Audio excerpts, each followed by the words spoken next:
બધા જમવા આવે ને એટલે તારે પેલા થાળી આપી દેવાની, પછી વાટકા આપી દેવાના અને પછી સબ્જી આપવાની. એ વાંધો નહીં.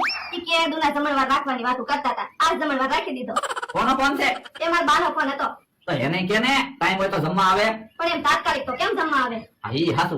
બીજી વાર જમણવાર રાખશો ને ત્યારે તારા બાને અગાઉ કહી દઈશું. અને તારા તે શેરીમાં બધાને જમવાનું કીધું ને? ના ના, બધાને નથી કીધું. કેમ? જમવાનું ખૂટી ગયું હોય તો? એલા મારા ઘરે જમણવાર છે, એમ થોડું જમવાનું ખૂટે. લ્યો તો પેલી કાકીને બધાને કહેતી આવું. એ હારું. હા આપણે છેલ્લે જમવાનું હો. એ વાંધો નહીં. બધા જમી લે ને પછી આપણે બે નિરાંતથી જમશું. હે મારા ભાઈબંધો તો બધા આવ્યા. એ ભાઈ આવો, લાશ કાઢવા વાળું કોઈ નથી. આવા બધાને થાળીઓ વાટકા ને ચમચી આપી દે. એ હારું. બસ વયા વેનપા, હવે હું પીરસી દઉં.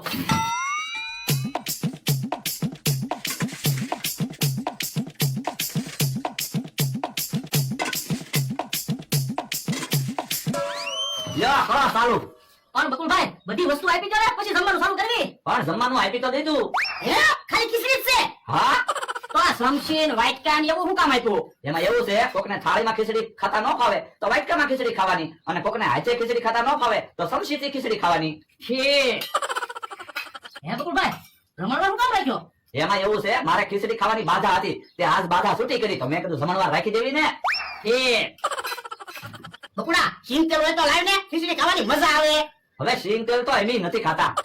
તો બકુલભાઈ ડુંગળી આપો, ડુંગળી ના ખીચડી ખાવી. એલા ડુંગળી હોય તો પુલાવ ન બનાવી.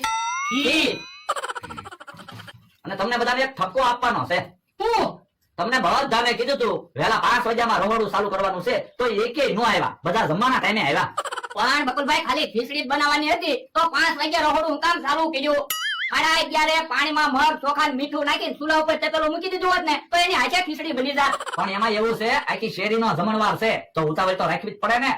હા બકુલ તો કે ખીચડી આપે, પણ આવડા બધાને ખાઈ તો લેવા દે. કા દુકાનના ઉદ્ઘાટનમાં ગયો તો હારું હતું ને? હા ઈ હાસુ, તો શેવડો ને પેંડા તો ખાવા મળે. બકુલ ઘોડાને એને ખીચડી આય. એ હારું શરમાતા ને હો, બધા નિરાંતથી જમજો. પણ તારે ખીચડી ખાવી હોય તો તું ખીચડી લે લે, મારું નામ કામ દે. પણ એમ થોડો આવે, બકુલનું માન રાખવું જોઈએ. બકુલ બધાને ખીચડી આય. એ હારું. મારા ઘરે જમણવાર છે ને એમ થોડું હાલે, તમે ભૂખ્યા જો. કરાઈને ખાજો તમ તારે. બકુલભાઈ મારી સામે ખીચડી પડી છે, હમણાં નો આપતા. એ વાંધો નહીં, ભૂખ્યા નહીં જતા. આ તો બધી જીગરની વાત છે. આવડા પૈસા વાળા છે પતંગ કાકાની, તોય આવો મોટો જમણવાર રાખીએ કે નહીં હો. તો આ પછી વટ પાડી દીધો ને. હા હો. ભોળા દાદા ધીમે ધીમે હું ખાઓ, થાળી ખાલી કરો. પણ એની કલાક પહેલા ખાઈને આવ્યા કાઈ લ્યા. હા આ તો હું છે બકુલભાઈ, તમને ખોટું ન લાગે ને એટલે જમવા આવ્યા કામ અમરાભાઈ. તો હું બકુલભાઈ પાણી આપો. હે લ્યા તમારે પાણી નથી પીવું? ના ના પેટમાં પાણીની જગ્યા નથી. બકુલભાઈ અમને તો પાણી આપો. હા પાણી લઈ જા. અમારા ભાઈ તમારે નથી પીવું જવાનું હો, હજી આખી શેરી જમવામાં બાકી છે, પીરસવા રહેવાનું છે. પણ એકલી ખીચડી પીરસવાની છે તો તમે પીરસી દેજો ને. ના રે ના, તમારે પીરસવા રહેવાનું છે. એ હારું. તમે જતા નિરાંતથી જમો. હજી આપું ખીચડી? ના ના બધા પાણી આપી દો. કાલનો તિકમ ક્યાં ખોવાઈ ગયો છે, મને ક્યાંય ગમતું નથી. ક્યાં છે તિકમ? કેમ તાર બકુલના ઘરે જમવા ન આવ્યો? જમવા ક્યાં આવું? કાલનો ક્યાંક તિકમ ખોવાઈ ગયો. હે ટીકમ ખોવાઈ ગયો? હા તો પણ અમને કહેતો ખરો, અમે તારા ભાઈબંધ છીએ. પણ તમે અહીંયા આવો ત્યારે કહું ને. ક્યાં છે તિકમ? મને ક્યાંય ગમતું નથી.